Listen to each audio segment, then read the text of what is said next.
गणेश जी की टेढ़ी सूंड का रहस्य क्यों है ये इतनी खास?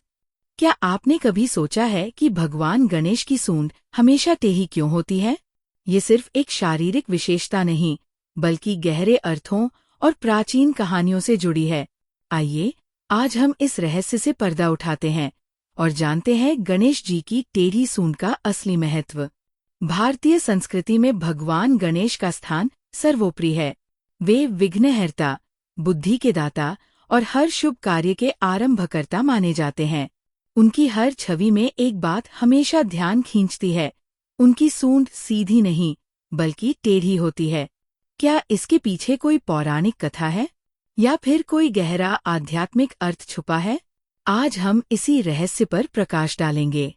हाथी की सूंड उसका सबसे शक्तिशाली अंग होती है। ये न केवल अत्यंत मजबूत होती है, बल्कि उतनी ही कोमल और संवेदनशील भी। भगवान गणेश का हाथी मुख और सूंड बुद्धिमत्ता और बल के संतुलन का प्रतीक है। टेढ़ी सूंड की विशेषता ये है कि वह किसी भी दिशा में मुड़ सकती है, बाएं, दाएं, ऊपर या नीचे। ये दर्शाता है कि गणेश जी की बुद्धि स्थूल नहीं, बल्कि अत्यंत लचीली और विवेकपूर्ण है। वे हर परिस्थिति में सही निर्णय लेने में सक्षम हैं। पौराणिक ग्रंथों में गणेश जी की टेढ़ी सूंड के पीछे कई कथाएं मिलती है। उनमें से एक प्रचलित कथा इस प्रकार है। एक बार भगवान शिव गहरे ध्यान में लीन थे। माता पार्वती ने अपनी सुरक्षा के लिए मिट्टी से एक बालक बनाया और उसमें प्राण डाल दिए। यही बालक गणेश थे। जब शिव जी ध्यान से उठे और भीतर प्रवेश करना चाहा, तो गणेश जी ने उन्हें रोक दिया। क्रोधित होकर शिव जी ने उनका सिर काट दिया। पार्वती जी को जब ये पता चला, तो वे अत्यंत क्रोधित हुई और सृष्टि के विनाश की धमकी दी। तब शिव जी ने एक हाथी का सिर जोड़कर गणेश जी को पुनर्जीवित किया।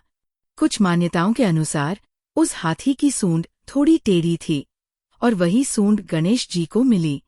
टेढ़ी सूंड हमें सिखाती है कि समस्याओं को हल करने के लिए हमेशा सीधा रास्ता ही सही नहीं होता। जीवन में कई बार हमें लक्ष्य तक पहुंचने के लिए अपनी सोच को मोड़ना पड़ता है। गणेश जी की सूंड इसी लचीलेपन और बुद्धिमत्ता का संकेत है। कुछ शास्त्रों के अनुसार गणेश जी की बाईं और मुड़ी सूंड इड़ा नाड़ी का प्रतीक है, जो चंद्रमा और मानसिक ऊर्जा से जुड़ी है।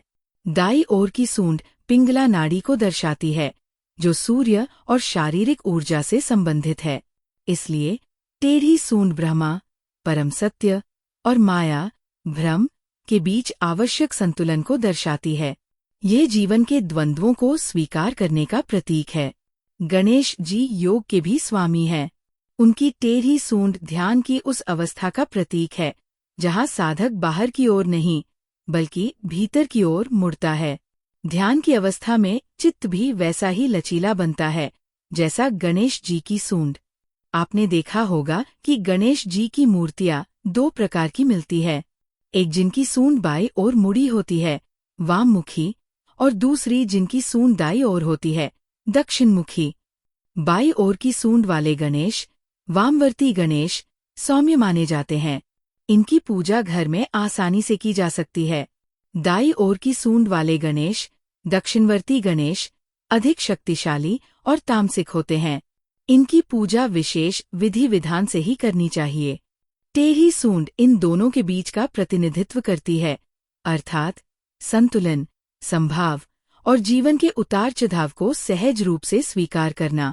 वास्तुशास्त्र के अनुसार घर में गणेश जी की जो मूर्ति रखी जाती है, उसमें सूंड बाईं ओर मुड़ी हुई होनी चाहिए। ये समृद्धि, शांति और सुख शांति का प्रतीक मानी जाती है। टेढ़ी सूंड, विशेषकर बाईं ओर झुकी हुई, ये दर्शाती है कि वह मूर्ति पूजा और गृहस्थ जीवन के लिए अत्यंत उपयुक्त है। ये घर में सकारात्मक ऊर्जा लाती है। गणेश जी की टेढ़ी सूंड केवल एक शारीरिक विशेषता नहीं है, बल्कि गहरे आध्यात्मिक और सांस्कृतिक अर्थों से जुड़ी हुई है।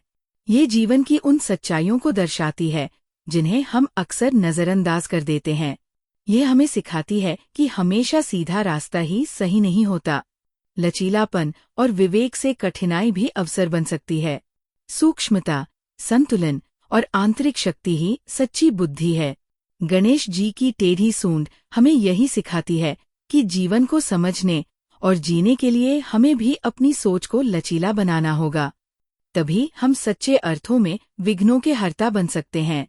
तो दोस्तों, मुझे विश्वास है कि आपको ये जानकारी अवश्य पसंद आई होगी। ऐसे ही रोचक एवं ज्ञानवर्धक जानकारियों के लिए हमारे चैनल ज्ञानी उल्लू को जरूर सब्सक्राइब करें। साथ ही इस वीडियो को लाइक करना ना भूलें। धन्यवाद।